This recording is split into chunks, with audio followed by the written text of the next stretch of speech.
Alors, dans cette vidéo, on est toujours dans le rap et on va aller chercher le 5e feu vert qui engage la personne.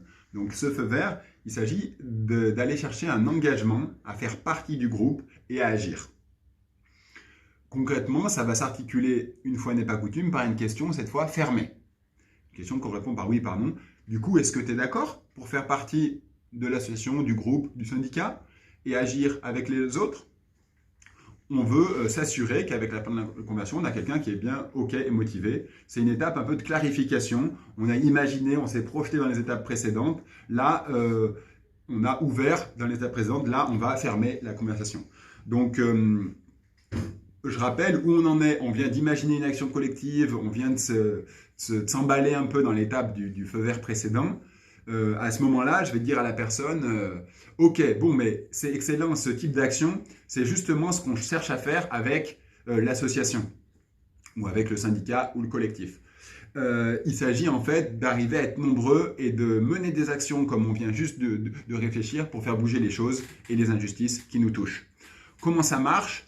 Eh ben, c'est un syndicat, donc le principe c'est que les personnes qui ont envie de faire bouger les choses, ils rejoignent le syndicat, chacun va cotiser ou on va se retrouver pour des réunions et on va décider ensemble quelle est la priorité et quelles actions on mène. À la rigueur, là, je peux demander si la personne a déjà fait partie d'un syndicat ou d'une association. Dans ce cas-là, ça sera très simple. Pour elle, elle a déjà fait partie d'une organisation collective ou si c'est la première fois. Dans ce cas-là, je vais donner un peu plus de détails. L'enjeu clé, c'est de visualiser bien plusieurs personnes, un principe d'adhésion à un groupe, une cotisation ou non en fonction du fonctionnement du collectif et le fonctionnement, les réunions, les décisions collectives. Donc, je présente ça largement pour qu'il n'y ait pas d'entourloupe et que ça soit clair. Et là, je vais ensuite aller chercher, demander l'engagement de la personne avec plusieurs questions et le principe, le fond avant la forme. Donc bien questionner si on est d'accord sur le principe pour ensuite formaliser l'engagement. Donc, du coup, toi, après tout ça, tu serais OK pour mener des actions comme ça avec les autres? Bah ouais, carrément. Et du coup, tu serais d'accord pour faire partie du syndicat? Ouais. OK. Et ben, tu sais comme ça marche, le principe c'est que le plus de monde possible adhère pour faire grandir le syndicat. T'es OK pour adhérer? Ouais. Donc là, il y a un élément un peu particulier qui est propre à la logique d'organisation par rapport à la mobilisation, c'est de formaliser l'engagement dans le groupe.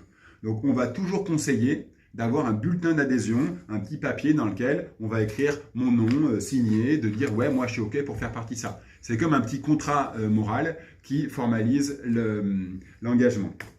Et dans la plupart des organisations qu'on construit, dans les syndicats, on va souvent avoir un principe de cotisation qui incarne un peu la solidarité entre le groupe et la capacité d'avoir des moyens pour mener à bien nos actions. Donc voilà le principe un peu d'engagement. D'abord clarifier le fonctionnement collectif, puis avec ces petites questions un peu l'entonnoir, tu es d'accord pour mener ces combats, tu es d'accord pour faire partie du collectif, tu es d'accord pour remplir le bulletin d'adhésion. On avance et on formalise un engagement un peu moral.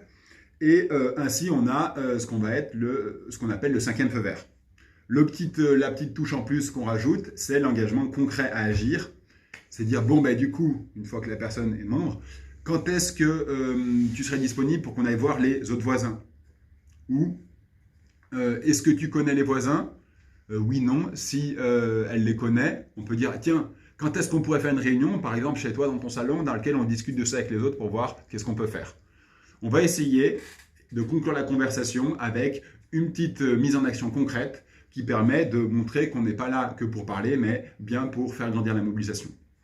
Voilà pour cette dernière étape du rap. J'espère que entre la première, l'autorisation de la conversation, la deuxième, la colère qui donne envie de bouger, la troisième, le responsable, la quatrième, l'action collective et cette cinquième, l'engagement, vous avez une bonne vision de comment, dans des conversations concrètes, individuelles, en tête-à-tête avec des personnes, on va aller chercher les choses qui touchent les gens et ensemble s'engager à agir pour les faire changer.